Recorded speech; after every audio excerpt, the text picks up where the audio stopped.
Duta Besar Republik Indonesia untuk Cina, Jauhari Oratmangun, mengungkapkan bahwa dalam kunjungannya kali ini ia membawa sekitar 30 perusahaan asal Cina untuk bertemu dengan mitra bisnis di Indonesia. Perusahaan-perusahaan tersebut berasal dari berbagai sektor yang dinilai menjadi motor pertumbuhan ekonomi masa depan.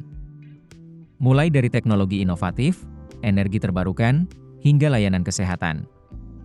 Melalui forum bisnis yang berlangsung di Kementerian Koordinator Bidang Perekonomian, kedua negara berhasil mencapai sejumlah kesepakatan kerja sama baru. Nilai keseluruhan kesepakatan tersebut diperkirakan mencapai sekitar 2 miliar US dollar, atau setara 35,87 triliun rupiah. Menurut Jauhari, investasi baru ini diharapkan dapat semakin memperkuat hubungan ekonomi Indonesia dan Cina yang selama ini terus berkembang. Ia juga memaparkan bahwa kinerja perdagangan kedua negara menunjukkan tren yang positif. Sepanjang tahun lalu, total nilai perdagangan Indonesia dan Cina mencapai sekitar 168 miliar US dollar. Sementara hingga Juni 2026 saja, nilai perdagangan telah mencapai sekitar 101 miliar US dollar, berdasarkan data kepabeanan Cina. Yang menarik, Indonesia masih mencatatkan surplus perdagangan sebesar 5,6 miliar US dollar. Tak hanya perdagangan, arus investasi Cina ke Indonesia juga terus meningkat. Hingga Juni 2026, nilai investasi yang telah direalisasikan mendekati 10 miliar US dollar. Pemerintah berharap angka tersebut masih akan terus bertambah hingga akhir tahun.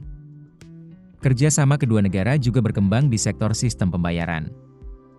Jauhari menyebut penggunaan transaksi perdagangan dengan mata uang lokal, yakni rupiah dan yuan, mengalami lonjakan lebih dari 200% selama periode Januari hingga Juni 2026.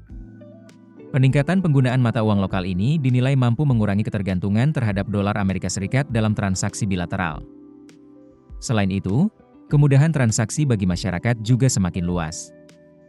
Sejak Mei 2026, sistem pembayaran digital KRI Indonesia telah dapat digunakan di seluruh wilayah daratan Cina. Artinya, wisatawan maupun pelaku bisnis Indonesia kini dapat melakukan pembayaran di Cina menggunakan kris tanpa harus membawa uang tunai. Dari kalangan dunia usaha, Ketua Umum Asosiasi Pengusaha Indonesia atau APindo, Sinta Kamdani, menyambut positif hasil forum bisnis tersebut. Menurutnya, Cina merupakan salah satu mitra dagang dan investasi terbesar bagi Indonesia.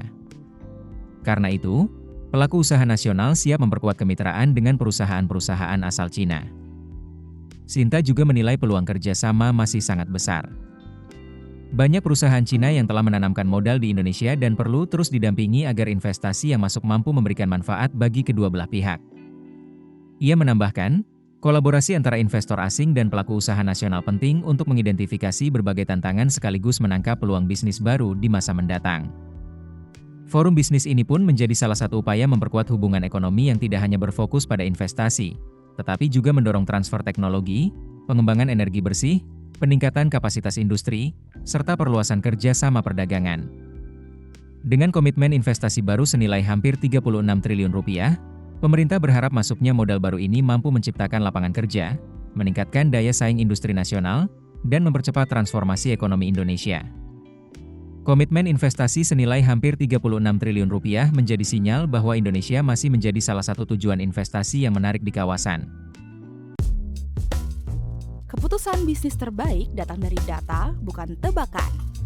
Mudah berlangganan Business Insight dengan subscribe with Google.